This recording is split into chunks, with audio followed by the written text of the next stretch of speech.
question. The Canadian Practitioner Laboratory in Maple Ridge, BC has discovered a microorganism that might just help investigative interviewers do their job. When asked what it was called, a spokesperson for the lab said, we call him GERM. For more on this, we'll now go to Bruce Pitt-Payne. Over to you, Bruce. Well, hello again, fellow investigative interviewers. Welcome to another episode of The Practitioner. As Hedley Wigmore just mentioned, today I'm excited to show you a mnemonic device that I came up with to help me remember the components of the engage and explain phase of the PEACE interview framework. I'd like to introduce you now to the acronym GERM, in which the G stands for greet, the E stands for explain, the R stands for rapport, rules, and reciprocity, and the M stands for memory.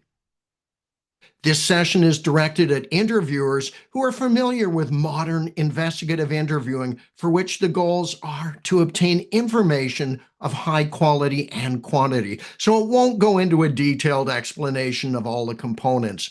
It will simply provide a list of the available steps to assist with the planning and preparation of your interviews.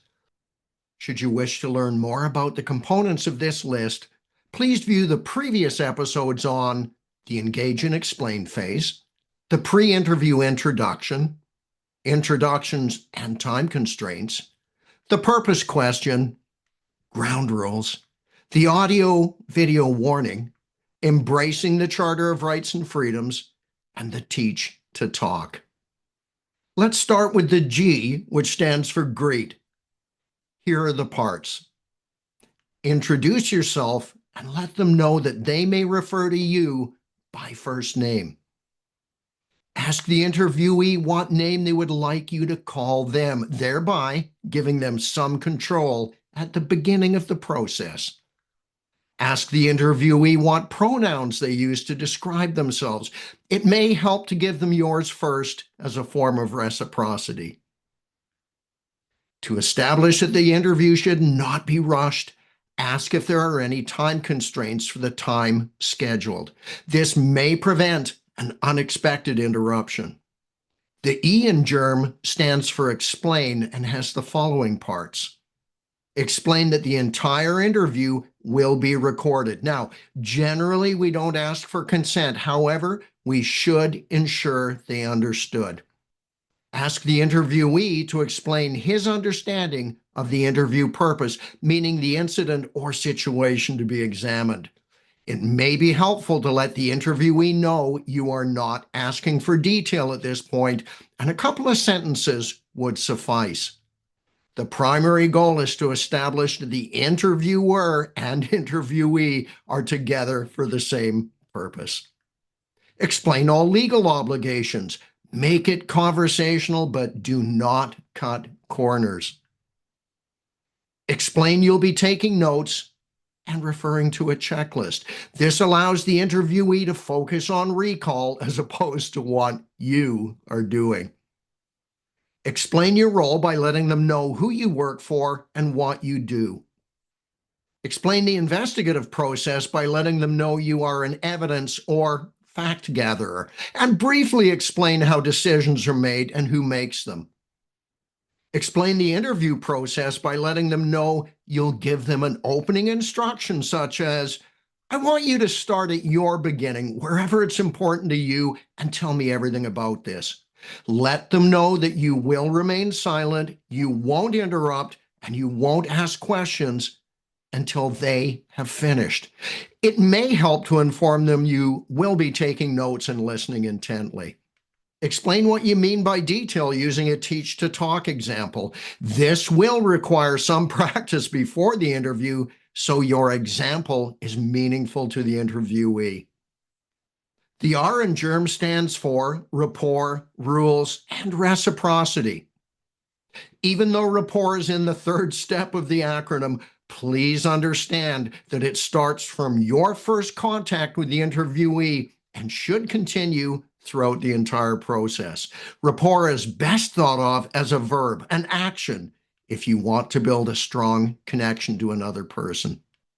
Explain the control the interviewee has by speaking to ground rules. Now, many people may need to know that they do not have to have perfect memory and can say they don't know, don't understand, or don't remember. They may also need to know that they may tell you about information they learned from another source, what we call hearsay evidence, as long as they let you know it wasn't observed directly by them. Use reciprocity by telling the interviewee about yourself before asking her to tell you about herself. This is often a great way to break the ice by making you more human and less investigator. It also might allow you to learn about the person to whom you will be speaking, including language use, developmental levels, work history, and relationships. This insight may help you to strengthen this connection that we call rapport. The final letter in GERM is M, which stands for memory. This final part is made up of the following components. Briefly explain how memory works, particularly the benefits of what we call reinstatement of context. Keep it simple, as it is simply a lead-in to giving the cognitive instruction. For many interviews, it wouldn't require more than explaining that memory can often be enhanced, that more detail would be recalled by following a few simple steps. This would be followed by the cognitive instruction, which in its most basic form is take yourself back, use your own words, take your time, use mental imagery, and work hard and focus. Well, I doubt this mnemonic device will turn you from a germaphobe to a germ lover, but I hope it might help you plan and prepare the engage and explain phase of your interviews. The goal is not to create a script for you to recite to the interviewee. It is best used as an aide-memoire for those moments where you lack access to an interview plan or a cheat sheet. Use the components to develop a wonderful conversation that will nourish a connection of faith and trust between everyone participating in the interview. That's all. Cheers.